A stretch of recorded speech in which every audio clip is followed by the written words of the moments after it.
Assalamualaikum warahmatullahi wabarakatuh. Di sini saya akan menjelaskan tentang tata cara zakat mal dan juga zakat fitrah. Yang pertama adalah zakat fitrah.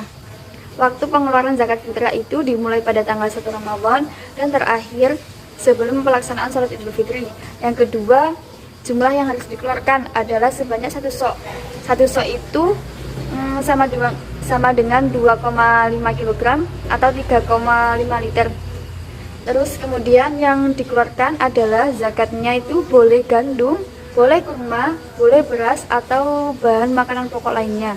Dan ada ulama yang berpendapat boleh mengeluarkan zakat fitrah itu dengan uang, asalkan uang tersebut itu setara dengan harga dari bahan-bahan pokok lainnya tadi. Kemudian niat zakat fitrah, niatnya itu dibacakan atau diniatkan di hati itu pada saat mau mengeluarkan zakat fitrahnya. Seperti contoh, kita mengeluarkan zakat dengan beras, maka kita pegang beras tersebut, kemudian melafalkan niatnya, yaitu Bismillahirrahmanirrahim, nawaitu an ukhrija zakat al-fitri an nafsi fardalillahi ta'ala. Nah, untuk yang kedua itu ada zakat mal. Zakat mal itu apa? Jadi zakat mal itu zakatnya harta benda yang jika sudah mencapai nisabnya, maka harus dikeluarkan zakatnya. Untuk penjelasan zakat mal ini akan sedikit lebih panjang, nanti saya akan cantumkan untuk catatan pembagian dari zakat mal dalam video saya nanti. Yang pertama ada emas, tambang emas, dagangan emas itu nisabnya 77,58 gram. Untuk presentasinya 2,5%. Rikas emas nisabnya 77,58 gram, presentasinya 20%. Kemudian yang ketiga ada perak, tambang perak, dagangan perak. Nisabnya itu 543 gram, presentasinya 2,5%. Rikasnya perak, nisabnya 543 gram, presentasinya 20%. Kemudian ada gabah. Nah, gabah ini nisabnya 1323,132 kg, presentasinya hanya 10/5%. Kemudian ada padi gagang. Padi gagang itu padi yang masih ada gagangnya itu. Nisabnya itu 1631,516 kg, presentasinya 10/5%. Kemudian ada beras, nisabnya 815,758 kg, presentasinya 10/5%. Gandum nisabnya 558,654 kg, presentasinya 10/5%. Kemudian ada kacang tunggak. Kacang tunggak itu nisabnya, kacang tunggak juga dikenakan zakat. Jadi nisabnya itu 756,691 kg, presentasinya hanya 10/5%. Dan kacang hijau juga nisabnya 780,036 kg, untuk presentasinya hanya 10/5%. Kemudian keterangannya, yang pertama, nisabnya emas itu 20 miskol. Nah, satu miskolnya itu 3,879 gram. Jadi 3,879 itu tadi dikalikan 20 miskol sama dengan 77,58 gram, ketemunya itu.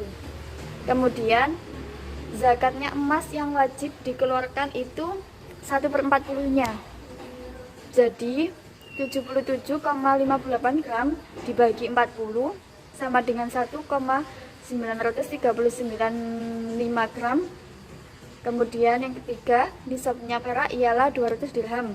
Nah, untuk ini 1 dirhamnya itu sama dengan 2,715 gram. Jadi nanti 2,715 gram ini dikalikan 200 dirham. Nah, sama dengan 543 gram ketemunya. Kemudian ada zakatnya perak yang wajib dikeluarkan. Nah, zakatnya perak itu 1/40 ya, bersama seperti tadi. Jadi 543 gram dibagi 40 misalnya sama dengan 13,575 gram. Untuk nisabnya harta rikas itu harta temuan, sama dengan emas dan perak, hanya saja dikeluarkan 1/5-nya. Kemudian yang perlu diperhatikan lagi adalah ketika zakat emas dan perak wajib dikeluarkan seketika jika telah mencapai nisab, kecuali untuk rikas dan makdan. dikeluarkan ketika genap 1 tahun.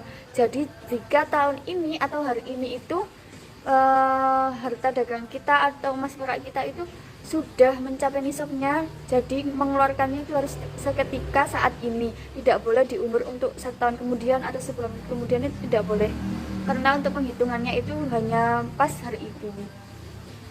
Kemudian keterangan yang saya sebutkan tadi untuk nisabnya emas itu yang murni, dan untuk mencari nisabnya emas yang tidak murni itu bisa dengan nisab emas murni dibagi karatnya emas tidak murni, kemudian hasilnya dikalikan karatnya emas murni atau 24 karat. Kemudian golongan-golongan yang berhak menerima zakat fitrah, zakat mal atau zakat-zakat lainnya itu ada 8 golongan ya, antara lain fakir miskin, amil, mu'alaf, riqab, gharim, fisabilillah, ibnu sabil. Nah, yang saya sebutkan tadi adalah 8 golongan. Jadi fakir, miskin, amil, mu'alaf, riqab, gharim, fisabilillah, dan ibnu sabil. Itu tadi yang saya sebutkan. Sekian dari saya. Apabila ada salah kata atau salah penghitungan dalam mengkonsepkan zakat-zakat tadi, saya mohon maaf yang sebesar-besarnya. Wassalamualaikum warahmatullahi wabarakatuh.